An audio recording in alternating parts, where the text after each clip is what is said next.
Whenever I walk into one of the luxury modern apartment complexes that are so common now, or a coffee shop whose name is just one word spelled wrong, I feel a sense of dread. I feel that sense of dread because it almost feels reptilian.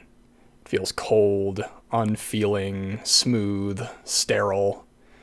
And I think that feeling is because that aesthetic, the modern minimalist luxury aesthetic, has become the visual embodiment of a system that we being those of us who still have functioning brains and are still fully sentient, have grown to distrust and hate.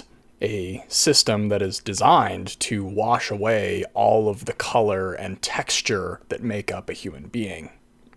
A system designed to shunt you down one of the particular ideological paths that they have determined is easy to govern. A system designed to prune away all of the pesky things like critical thought and nuance that make humans so hard to predict and to govern. They want you smooth, and they want you agreeable, because if you're smooth, you'll slip right into the little ideological cavities that they set up for you. And if you're agreeable, you won't even put up a fight. They want the core of your being to be advertiser friendly. They want you to be easily predicted and easily influenced. The goal is to make you a better consumer.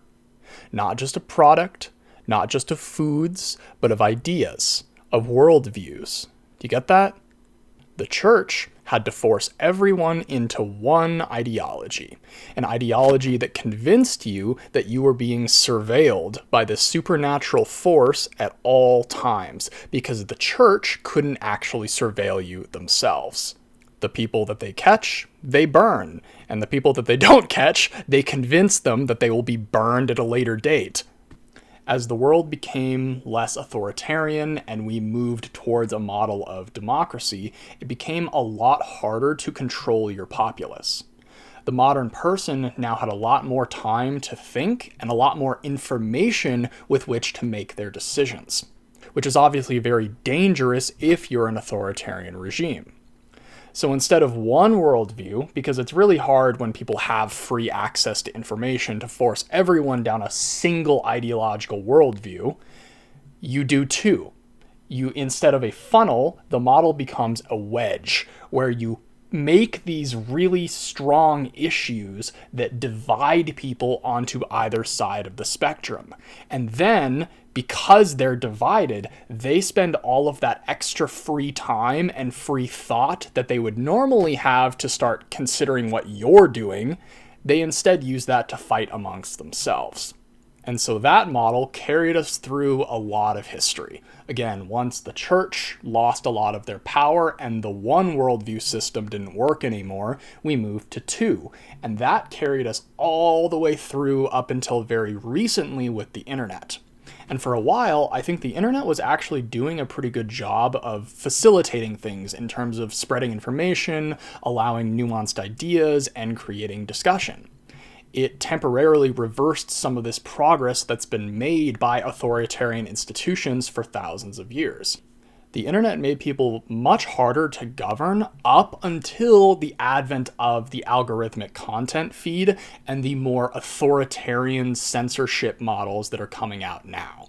The mainstream internet has gone from this very libertarian kind of wild west of AOL chat boards and early YouTube and early Reddit and all of these random forum boards across the internet to this very locked down, authoritarian, advertiser-friendly hellscape that's about to start asking for your fucking ID.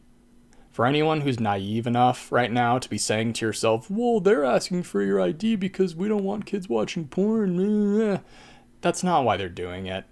Every single major authoritarian move that has ever been made by a world government throughout history has been made under the guise of safety. Whether it's the Alien and Sedition Act, the McCarthy-era fake trials, the National Security Act, the war on drugs, the Patriot Act, or, insert your favorite massive transfer of political power to the government here, it's never about the thing. It was never about war. It was never about communism. It was never about the drugs. It was never about terrorism. And it was never about safety. It was about control and it was about power. The whole thing, the whole game of government is how can we find or how can we manufacture a situation that will justify us taking away power from our populace and keeping it. Because often these things, such as the Patriot Act, was under the guise of it's just until we figure out terrorism or whatever, just until we figure out drugs, just until we figure out communism. But then they never give those powers back because that's the game. So that trend, the continued removal of power from the populace, the continued stripping away of personality and nuance from the world, is what I see in that modern luxury aesthetic. I think the reason this is so poignant to me is because I live in a place that has been taken over by this hyper-gentrified, personality-less aesthetic. I walk past another $50 a plate, fancy shit tier restaurant, and I'm constantly reminded that that is what is taking over my home. A beautiful little town completely swallowed up into a hellscape of gastropubs and HOAs and the husks that run them. That's all.